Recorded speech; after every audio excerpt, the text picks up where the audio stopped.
안녕하세요 여러분, 세상 돌아보기입니다. 예, 오늘은 23년 5월 17일이고 수요일이네요. 자, 오늘은 국방론 편곡주 하나 골랐고, 내용은 어떤 미 공군이 뭐 대개혁을 사실 추진하고 있죠. 그런데 이제 워낙 최고의 위치에서 오래 있었고, 지난 한 3, 40년간 적이 없었기 때문에 그리고 미국이라는 나라 자체가 어떤 정점을 또 지나고 있는 그런 상황에서 나태하고 이미 이제 기성의 세력들이 뿌리를 깊게 내리는 부분이 있어서 변화가 진짜 용이하지 않거든요. 그런 상황에서 중국이라는 적이 어떤 미국의 어떤 방심이죠. 미국이 초래한 것인데, 어쨌거나 부상을 했고, 좀 강력한 적으로 미국은 생각을 하고 있지요. 그래서 전체 흐름을 바꾸는 일을 하려고 해요. 진짜 쉽지 않겠죠. 예. 근데 어느 정도 이제 방향을 가능성을 보는 것 같아요. 그래서 거기에 맞물린 미 공군 장관의 최근 언급을 한번 곱씹어 보겠습니다. 우리한테 시사점이 많죠. 예. 이 사람이 이제 프랭크 켄달이라고 미 공군 장관이에요. 자, 미군은 이렇게 각 군마다 민간인이 최고 높은 자리에 있죠. 이 밑에 이제 참모총장이 있는 셈인데, 예. 여기서 이제 오늘 소개드릴 기사를 하나 소개드릴 건데, 에어포스 매거진이라는 거기에 나오는 내용을 하나 먼저 소개드릴게요. 이런 말을 해요. 이게 공군 장관의 말입니다. 중국 공군의 전력 강화는 이미 나를 몇 번이나 놀라게 했다. 그들은 시간을 허투루 쓰지 않는다. 이게 지금 공군 장관의 상황 인식이고, 이거는 해군과 육군도 마찬가지라고 생각을 합니다. 네. 자, 그 밑에는 이제 켄달 밑에 있는 공군 참모총장의 말을 예전에 제가 썼던 말을 다시 한번 가져와 봤습니다. 맥락이 같거든요. 이 두 사람의 팀워크가 괜찮아요. 예, 지금 전쟁에 지는 것보다는 새로운 도전을 해야 한다. 자, 미국이 그만큼 미국의 방식으로 개혁을 하고 있는 거예요. 예, 개혁. 이게 가지고 벗겨내는 그런 고통을 감내한다는 뜻이라고 여러분 다 알고 계시죠? 개혁의 뜻이, 원뜻이. 자, 이런 거하고 맥락을 이제 같이 하고 있는 것이고, 여기서 어떤 대전환의 실마리를 잡은 것 같다. 이런 느낌이 내부에서 여러 방향에서 관측이 돼요. 예. 자, 이 사람이 공군 참모총장이 찰스 브라운 주니어 미 공군 참모총장인데, 켄달 밑에 있는 사람이죠. 바로 밑에. 근데 이 사람이 현재 뭘로 거론되고 있느냐 하면은 차기 3군 합동 참모총장으로 지금 거론이 되고 있어요. 예. 즉 바이든 행정부의 신뢰를 받고 있다는 거거든요. 여기에 대해서 이제 미국 언론들에서 조심스럽게 제기하는 의문은 뭐냐면은 현재 국방장관 오스틴 국방장관이 흑인입니다. 예. 그런데 그 밑에 실제 군을 통치하는 상군 참모총장이 또 흑인이다. 이래도 괜찮냐? 이런 부분이 있어요. 예. 자, 그걸 이제 그런 부분이 있다는 말씀을 드리고, 바이든이 이런 선택을 한 것은 이 공군이 드라이브를 걸고 있는 이 부분이 좀 상당히 괜찮다. 마음에 든다. 예. 자, 이런 말이 나오고 있으니까 신뢰를 받고 있다는 뜻인데, 또 켄달은 또 어떻게 옮겨갈지도 모르겠어요, 사실은. 자, 이 두 사람을 통해서 미군 전체의 개혁의 실마리를 잡았다는 것이고, 그렇기 때문에 이번에 제가 오늘 소개드릴 켄달의 언급은 상당히 힘이 실리는 언급이다. 예. 단지 미 공군에 국한된 문제가 아니고 미군 전체에 전파될 부분이다. 왜냐? 공군에서 방향을 기틀을 제대로 잡았다. 그래서 참모총장을 3군 참모총장으로 만들었다. 공군 참모총장을. 즉 그것을 3군으로 해병대까지 포함해서 4군으로 전파하겠다. 이렇게 읽힐 수가 있거든요. 그렇기 때문에 켄달의 거치도 궁금해지는 거예요. 자, 이게 이제 오늘 소개드릴 기사인데 에어 앤 스페이스 포스라고 되어 있죠, 매거진. 그래서 이런 말을 해요. 의미심장한 말인데 이 사람이 참 잘 헤쳐나가는 부분이 있는 것 같아요. 속으로는 엄청나게 강한 의지를 가지고 있으면서 겉으로는 상당히 상황의 현실 인식을 잘 하고 거기에 맞춰서 할 수 있는 최선의 언급들을 해요. 이 정도 보면은 미 공군 현대화는 단지 새로운 비행기를 더 구입하는 것이 아니다. 자, 이 말은 여러 가지로 해석이 될 수 있는데 그 부분에 대해서 여러 가지 이제 언급이 차례차례 나올 텐데, 크게 다가오는 거는 공군의 전력을 강화한다, 군의 전력을 강화한다, 군사비를 올린다. 이렇게 되면은 가장 먼저 반응하는 것은 방산업계예요. 방산업계는 당연히 이렇게 생각하죠. 지금까지의 방식으로 매출이 더 늘릴 수 있겠다. 10대 사던 탱크를 20대 사겠다. 5대 사던 비행기를 10대 사겠다. 자, 그러면 우리는 생산 시설 늘어나고 매출 늘어나겠네, 이익도 늘어나고 이렇게 생각한다는 거예요. 그게 아니라는 이야기를 지금 하고 있는 겁니다. 그것도 이 말에 포함이 돼 있고 엄청나게 중요한 부분 중에 하나예요. 그게 여기에. 그런 방산업체의 의견은 국회의원들의 의견으로 바로 연결이 또 돼 있거든요. 예. 자, 그러면 그들이 매체를 장악하고 있고 일반 미국 국민들한테 전달하는 그 상징적인 메시지에도 그런 게 담기게 돼 있어요. 예. 그런 것들을 다 손대고 있는 아주 일반적인 언급인 것 같지만 무서운 언급이라고 생각을 했습니다. 네. 볼게요. 중국의 위협에 빠르게 대응하기 위해 자 이렇게 이야기를 하면서 중국이 바이든 행정부 지난 2, 3년간에 자연스럽게 사실 중국이 직접적인 해코지를 한 건 없거든요. 미국한테. 갑자기 그냥 적이 돼 있어요 지금. 그렇습니다. 그게 미국이 적으로 삼은 거예요. 예전에는 그냥 한국이나 일본이나 그런 나라로 삼았었죠. 그냥 자기들이 경제 체계에 들어와서 저렴한 값에 그 생산력을 미국한테 제공을 해주는. 그렇다가 어느 정도 수준이 되면은 한번 털어서 미국의 시스템 아래 확실히 넣어놓는 그런 나라로 예전에 치부했고 평가했죠. 그때 중국이랑 지금의 중국이랑 다른 거 별로 없습니다. 근데 지금은 어느 선을 넘었었고 거기서 미국의 컨트롤을 벗어나는 부분이 있다는 거죠. 자, 그래서 적이 된 거죠, 지금은. 공군 현대화가 필요하다. 현대화. 아까 이제 그게 현대화는 비행기 많이 사는 것이 아니다라고 해야 된다 했어요. 자, 그러니까 어깨 이야기는, 더 사줘야 되는 거 아니야? 근데 미국은 경제도 좋지 않습니다. 이렇게 막 늘릴 수가 없어요. 특히 해외에서 달러를 마음대로 빚을 내서 마음대로 쓸 수 있던 시절로 지금 저물어 가고 있고, 다른 나라들이 노리고 있어요. 그게 미국의 약점이에요. 달러의 약점. 자, 그렇기 때문에, 새로운 비행기를 개발하고 사기 위해서는 기존의 것을 없애버려야 된다. 이게 핵심이에요. 핵심 중에 하나예요. 그래서 이 두 가지를 의미를 해요. 예산이라는 부분 제가 좀 전에 말씀드린 거고, 또 하나는 미래형 공군이 돼야 된다라는 부분. 이거는 제가 봤을 때는 6세대라는 말로 대체될 수 있는 말인 것 같아요. 그것을 실현시키고 그렇게 실현하기 위해서 업계를 조정하고, 그럼 업계가 실망하는 업계, 탈락하는 업계가 생기고 새로 부상하는 업계도 생겨야 돼요. 그럼 기존의 틀이 다 무너지는 거예요. 이제는 수십 년간의 그 먹이 사슬의 관계가. 국회의원들 입장도 바뀌어야 되고, 그러면서 자연스럽게 국민들 의견도 따라와야 돼요. 엄청난 저항할 수 있는 힘을 가진 세력들이란 말이에요. 대통령 임기 4년밖에 안 되는데 당장 내년에 재선해야 되잖아요. 그 업계가 이 말을 그렇게 진심으로 여기겠습니까? 그냥 우리하고 좀 척을 지내? 그럼 다음 대통령이 지원해서 그렇게 되게 해야지. 그렇게 해서 그 대통령이 탄생을 하면은 업계 손을 못 대는 거고. 그런 거죠. 그런 상황에서 캔달이 이걸 잡았다는 것은 상당히 이 승기를 잡았다는 것은 대단하다고 보입니다. 그게 중국이 크게 작용했죠. 그래서 중국이 더 부각되는 겁니다. 중국한테 진다는 거예요, 이제. 정신이 번쩍 드는 거죠, 미국 사람들이. 그러면 네가 좀 감내를 해라, 이런 위기 상황이니까 이렇게 논리를 전개시키고 있는 거예요. 자, 그러면서 이런 이야기를 합니다. 사실 공군이 필요한 거는 새로운 비행기라기보다는 새로운 비행기도 필요하지만 거기 일렉트릭 워페어도 필요하다.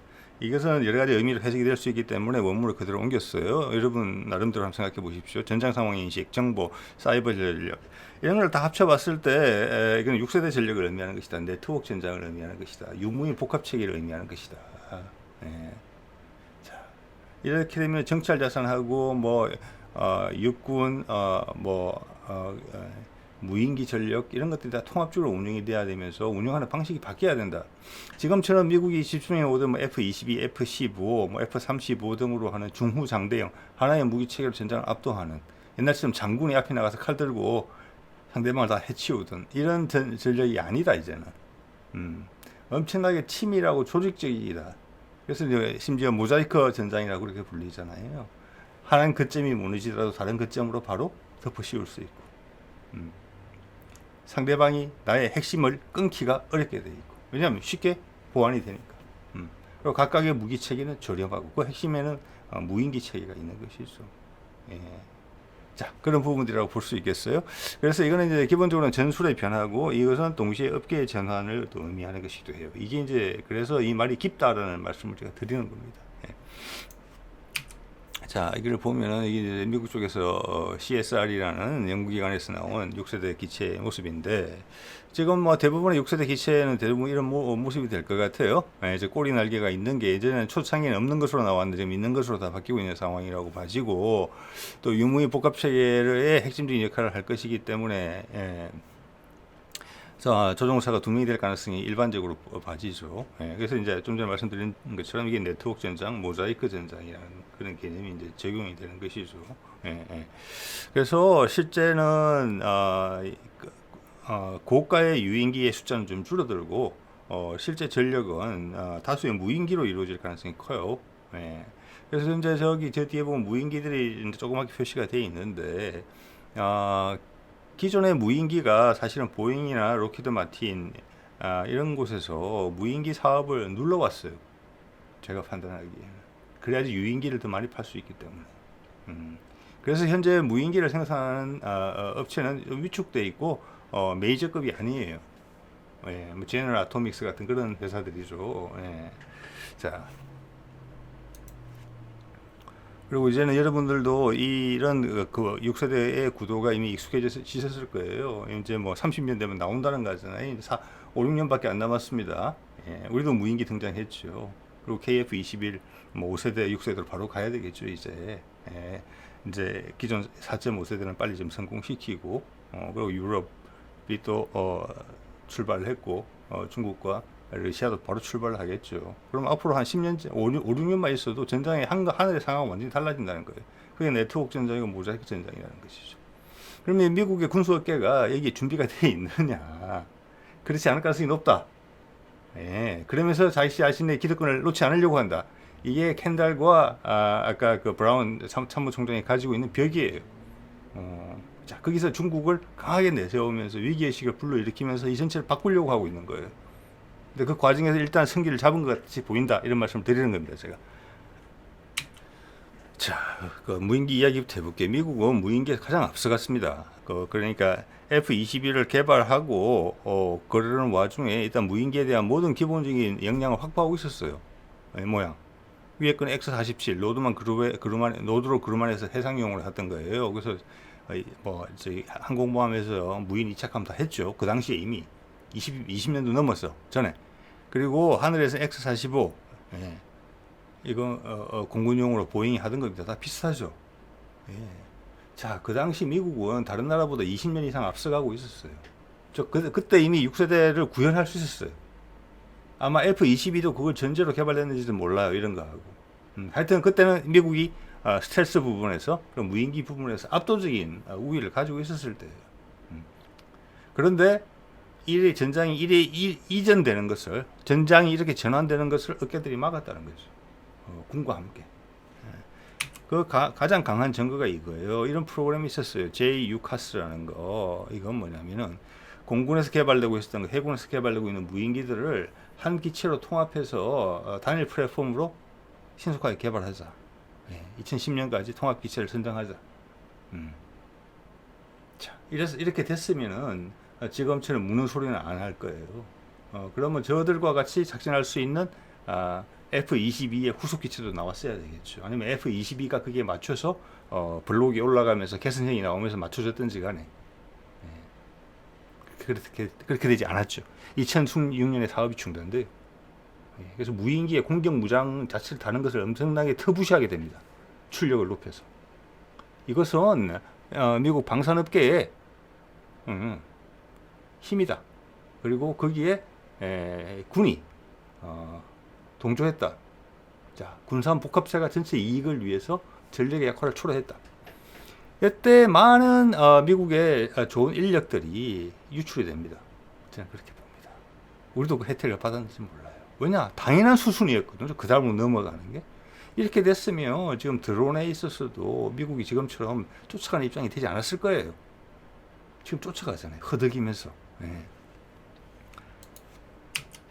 자, 그래 놓고 굳이 한다는 게, 지금 보잉이 호주에서 뭐 하나 개발하는 게 있고, 같이 호주랑 같이 저 멀리 가서 자기들 스스로 지금 미국 쪽에서 하고 있는 거는 MQ-25 스팅레이라고 해서 항모 배치됐는지 모르겠지만 저는 이거는 수명이 극히 짧을 거라고 봅니다만, 이 기체는 이런 식으로 쓰고 있어요.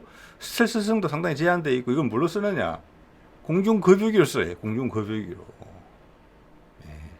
뭐 4대 정도 도입하고 모르겠어 10대까지 도입하고 말지는 예. 연구개발비까지 포함해서 한 기당 2,400억이나 해요. 저거를 예. 이러고 있는 판이에요.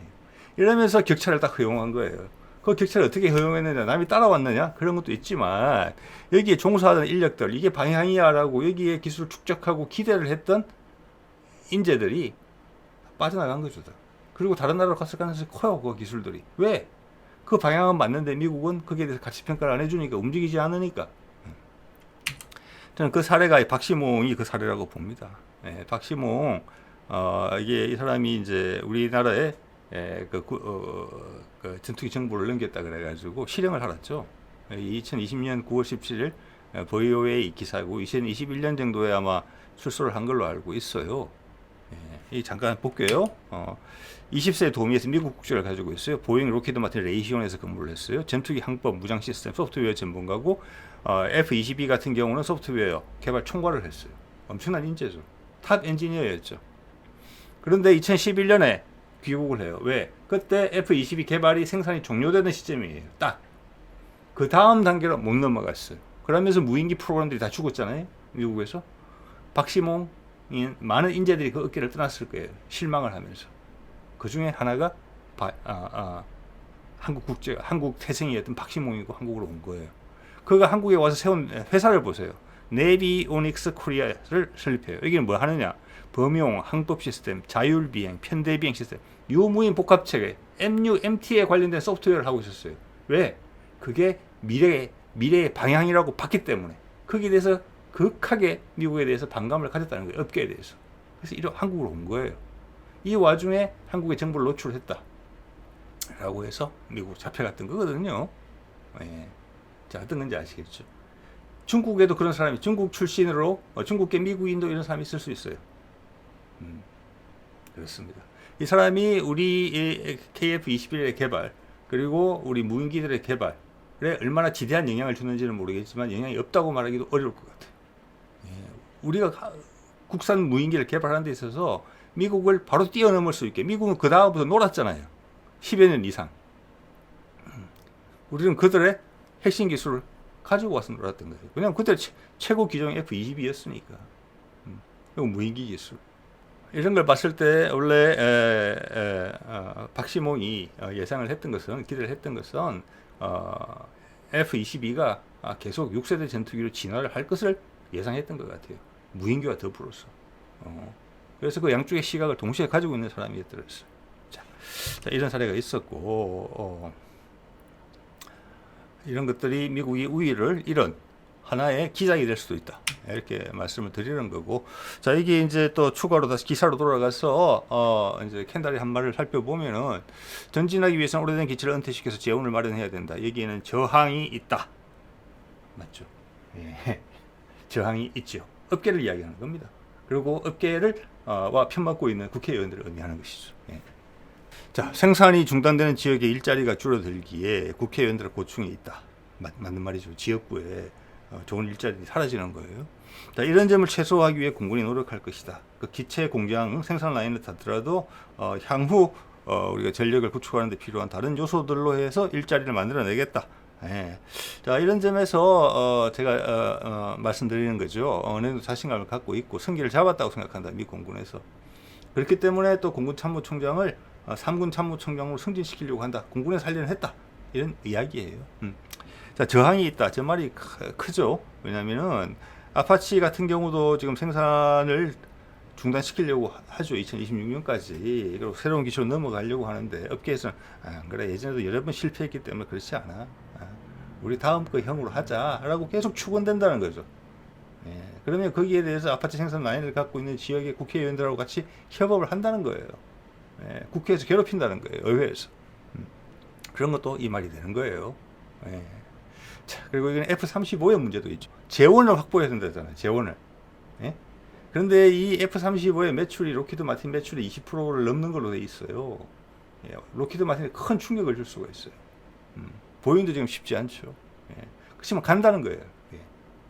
예. 여기에서 뭐 대표 주자로 거론되는 게 F-22 생산 이제 은퇴시키고 뭐 A-10 공격이 은퇴시키고 뭐 그다음 저기 공중 감시기 은퇴시키고 이런 것보다도 제일 큰 게 켄달의 말을 곱씹어 보세요.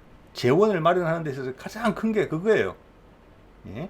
그리고 이들이 은퇴하는 이유가 뭐냐? 작전 대기율이 떨어지고 생존성이 부족하기 때문에 은퇴를 해요. 그 작전 대기율이라는 면에서 성적이 제일 안 좋은 게 F-35예요. 제가 보기에. 자, 이것은 이렇게까지 구체적으로 켄달이 이야기할 수 있는 것은 성기를 잡았다. 이런 말씀을 드리는 것이고요. 자, 이게 이제 로키드 마틴이 한 2년, 1, 2년 전에 데이트할 거예요. 지금 미국 전국에 가지고 있는 고용자 숫자예요. 핵심 지역에서 잘 나눠 가지고 있죠. 그래서 저 지역구의 의원들이 웬만해서는 흔들리지 않는다. 이런 말씀을 이제 드리는 거고. 자, 그리고 이제 켄달이 구체적인 내용에 대해서 이야기를 해요. 일단 재원 확보라는 부분이죠. 지금 이거는 재원 확보라는 부분. 24회계 연도에 공군은 310대의 기체를 은퇴시킬 예정이에요. 계획보다 많은 A-10과 E-3. E-3는 공중 조기 경보기예요. 비행기 위에 큰 안테나 달린 거 있죠. 레이더. 그리고 32대의 초기 생산 F-22 포함됐다. 자, F-22 같은 경우에는 작년부터 이미 은퇴시킨다 이야기를 했었지만 의회가 반대해서 못 시켰는데 이번에는 될 것 같다. 뭐 이런 이야기인 것 같아요. 예. 그래서 F-22에 대한 이야기는 F-22 초기부는 전투 투입에 부적합하다. 지금 180대 정도 가지고 있는 것으로 되어 있는데 없는 거나 마찬가지다. 유지하는데 돈만 든다. 예. 서류상에 유지시키는 자체가 돈이다. 이런 이야기입니다. 자, 여기에 대해서 조금씩 알아볼게요. F-22는 아까 말씀드린 대로 96년에서 2011년에 생산 중단, 2011년까지 생산을 했어요. 박시몽이 한국으로 넘어온 게 2011년이에요. 그때 판가름이 된 거예요. F-22는 더 이상 안 간다.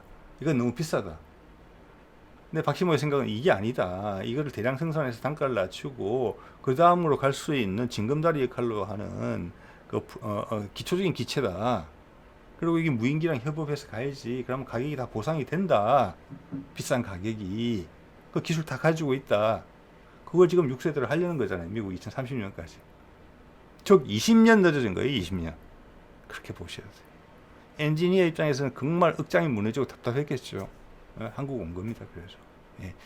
자, 그래서 이건 이제 2030년부터 퇴역하겠다고. 이게 근데 되게 상징적인 요소가 많은 비행기라 여러 가지 그게 있어요.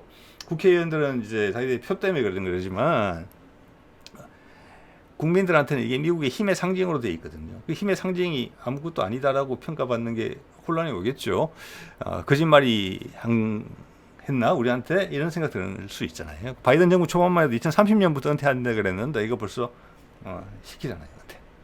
금년부터 2024년부터 6년 앞당겨서 하는 거예요. 지금 그만큼 미국이 급한 거예요. 6년만큼 급한 거예요. 6년만큼. 처음에는 감히 말도 꺼내기 어려운 걸 말 꺼낸 게 대단한 일이었어요. 저걸 왜 은퇴해? 세계 최강의 전투기를 몇 대 가지고 있는지도 모르면서 가동률이 얼마나 되는지도 모르면서. 자, 1, 2년 하다가 이제는 뭐라고 그러느냐? 그걸 다시 6년 앞당겨서 하겠다. 이게 제가 켄달이 승기를 잡았다고 보는 이유예요.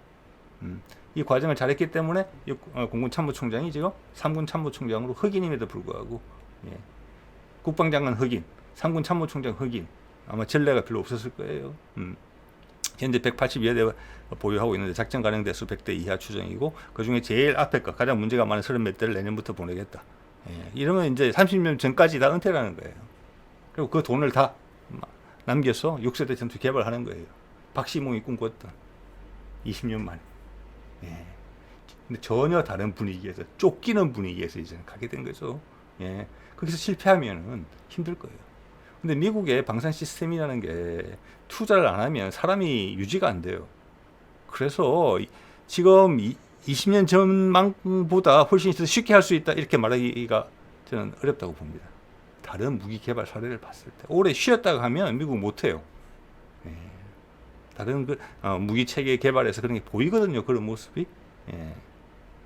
다른 나라의 아이디어만 제공하고 실천하지는 못해요. 자, 이런 거고요.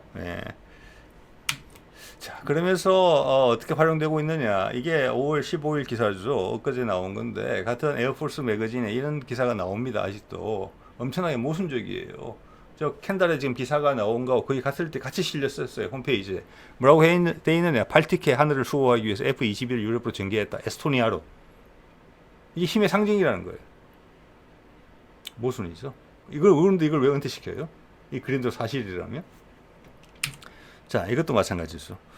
얼마 전에 그 중국 스파이 드론이라고 미국이 지칭한 그 열기구를 격추시킬 때도 F-22를 썼죠. 다른 기체도 아니고. F-22만이 할 수 있는 기체가 아니죠. 이것은 상당히 정치적인 프로파간다에 있어서 F-22의 지위를 이야기해 주는 거예요. 이거와 유사한 사례 우리도 잘 알고 있죠. 한반도 긴장 고조될 때 괌에서 날아오는 비행기 뭡니까? B-52예요. B-52 전략 폭격기라는 거. 그거는 월남전 때도 이미 그 당시 제한적인 방공망에도 떨어졌잖아요, 많이. 그런데 지금 4, 50년도 넘었는데 지금 하늘에서 그게 생존성이 보장될 수 있겠습니까? 그냥 그거는 폼이에요. F-22보다 더 하죠, 그거는. 자, 그런 요소들이 있다라는 거고, 여기에서 이제 혼란이 올 수 있고, 이 혼란을 최소화하면서 빨리 다음으로 갈아타려고 그랬죠. 갈아타려고 하겠죠, 미국. 자, 이거 이제 A10 은퇴한다는 건데, 24년도에 지금 42대를 은퇴시키기로 돼 있는데, 29년까지 전기체 퇴역을 추진한다. 원래는 이야기는 뭐였느냐, 30년대까지 운용하고, 지금 뭐 새로 개량이 필요한 부분들에서 개량을 안 하고 그냥 도태시킨다. 이런 식으로 이야기가 나왔는데, 이것도 지금 어떻게 보면은, 여러 해를 당긴 거예요, 앞으로. 이건 뭐 생존성 문제. 281대를 가지고 있거든요. 자, 여기서 돈 빨아들여서 다른 게 투자하겠다. 이건 전혀 우리한테 도움이 되는 전략이 아니다. 그런데 이것도 미국의 상징으로서, 힘의 상징으로서 미국 대중들한테 각인된 부분이 있어요. 심지어 우리나라 사람들한테도 아니라는 거죠. 그럼 허상을 떨쳐내는 게 쉽지가 않잖아요. 개혁, 껍데기를 벗겨내야 되는 거예요. 근데 껍데기죠, 이게. 그게 지금 미국이 하고 있는 거예요. 대단한 일을 하고 있는 거예요. 미국의 입장. 제가 미국의 지금 여건을 봤을 때는 지금 캔달과 브라운은 대단한 일을 하고 있어요. 이 분야에서. 뒤에 바이든이 강하게 이걸 밀기 때문에 가능한 부분도 있겠죠. 자, 또 언급되는 기체 볼게요. 위에가 이제 이번에 은퇴시킨다는 거예요. E3. 여기에서는 이제 구체적인 숫자는 언급이 안 됐는데, 이건 작년, 재작년에 나왔을 때 이미 15대 퇴역을 한다고 그랬어요. 32대 가지고 있는 것 중에. 근데 오늘 이제 소개드린 기사 내용에 보면은 제 숫자도 늘린다는 거예요. 자, 그러면 이거 또 조만간 다 은퇴라는 뜻이에요. 쓸 거 없다는 뜻이에요. 작전 대기율이 그때 EU가 50%에 불과하다. 뜰 수 있는 기체는 15대 정도밖에 안 된다. 그러니까 지금 뜰 수 없는 기체를 그냥 싹 다 퇴역시키겠다는 거고, 거기다가 또 조금 좀 돈이 많이 들어가는 수리를 요구하는 비행기도 이제 같이 버리겠다. 이런 뜻이에요. 도움이 안 된다. 미래 전장에서는 생존성이 없다. 이런 비행기가 더 이상 안 된다. 이런 이야기를 하는 거예요, 지금. 자, 우리는 이 후속 모델인 E7 P-4 레드를 가지고 있죠. 이거 고장 많아가지고 우리 문제 많이 일으켰죠. 그래서 추가 도입하려고 그러다가 우리는 이걸 국산으로 바꿔버렸죠. 작년 초 부도입니다. 뭐라고 되어 있습니까? 하늘의 지휘소서고 해외 도입 대신에 독자 개발. 스웨덴 사브 것도 아니고 바로 하겠다. 그래서 그때 저걸 보고 우리가 저기에 필요한 A사 레이더 기술과 뭐 사 레이더 이런 게 있죠. 그런 것들이 자신이 있구나. 우리가 미국보다 잘한다. 이 고장이 많았단 말이에요. 이게 가격도 엄청나게 비싸고. 그리고 미국도 채용을 하지 않은 기체예요. 이거는. 그래서 숫자도 적어요. 그래서 이런 이유를 달았죠. 보잉이 그때 신용 등급이 하락해서 요건에 미충족해서 제한수도 못 내고 탈락이었어요. 그래서 여러 가지를 보여주는 그런 사안이었고 우리 쪽에서는 이렇게 대응이 된 거예요. 이 다음은 저는 기체가 많이 작아지리라고 봅니다. 미국 것도 이런 기체가 필요 없을 리는 없거든요. 아니면 무인기 쪽으로 대체가 되든지 간에. 그것도 미국도 스트레스 많이 받을 거예요. 해내야 되니까 짧은 기간에 인력은 없고. 미국이 예전에 선두권을 달리던 초음속 미사일 지금 잘 개발 못해서 버벅대는 것 같다고 생각하시면 돼요. 그들의 그 해병대 상륙 장갑차 몇 조 원 들여서 버벅 10년간 하다가 결국 포기했죠. 우리는 지금 몇 년 만에 개발한다는 거잖아요. 그런 거라고 보시면 돼요.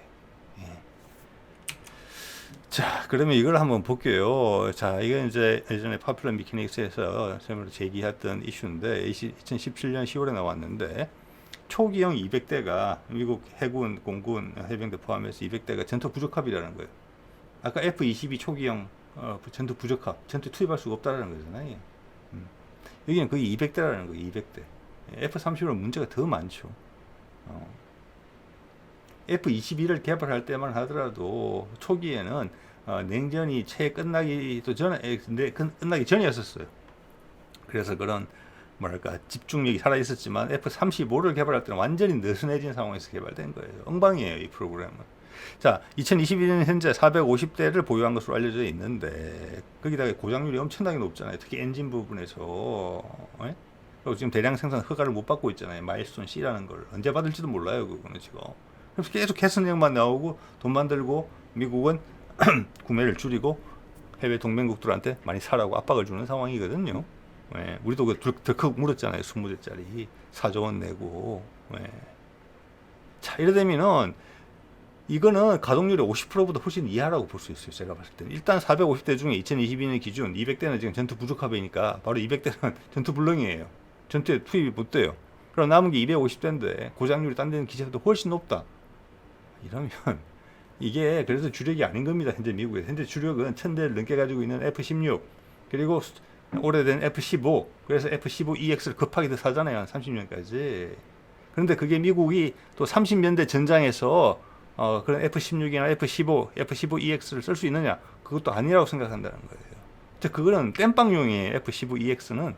그래서 미국은 1930년대 초에 6세대 전투기하고 새로운 4.5세대 전투기 저가형을 확실히 개발해내야 돼요. 거기서 삐끗하면 추월당하는 거예요. 왜? 아까 말씀드렸잖아요. 미국이 이야기했잖아요. 중국은 시간을 허투루 쓰지 않는다고. 그 경쟁이 지금 100m 스타트 라인에서 출발 신호가 울렸어요 지금. 자, 이래 봤을 때는 금전적인 면에서도 그렇고 기술적인 면에서도 그렇고 여러 가지 오늘 켄달이 이야기한 많은 것들이 사실은 F-35 이야기를 하는 거예요. 다 적용되는 거예요. 어느 순간에 작전 대결이 낮아서 운용비가 너무 많이 들어서 은퇴, 조기 은퇴 이렇게 될 가능성이 아주 높은 기체예요. 자, 그래서 F-22의 염가 버전으로 개발한 건데 지금 뭐 주객이 전도된 것이죠. 그래서 대량 생산 블락4라고 하는 거 그것을 지금 미국 감사원 보고서상에는 2029년으로 돼 있어요. 30년 되면은 그 비행기가 6세대 비행기가 나오고 4.5세대 비행기도 나오고 거기에 지금 돈이 들어가고 있어요. 엄청나게 많이. 그래서 켄달과 브라운의 입장에서 가장 크게 해결해야 될 문제는 F-35예요. 정치적 데미지를 최소화시키면서 그것도 방산업체, 그 방산업체가 그대로 가져가서 6세대하고 신형 4.5세대를 개발해야 되는 업체들이니까 그 방산업체의 피해도 최소화해야 될 거잖아요. 그러니까 동맹국들한테 엄청나게 떠넘기는 거죠. 자, 오늘은 켄달 미 공군 장관의 언급을 한번 곱씹어 봤습니다. 오늘 여기까지 하도록 하겠습니다. 네.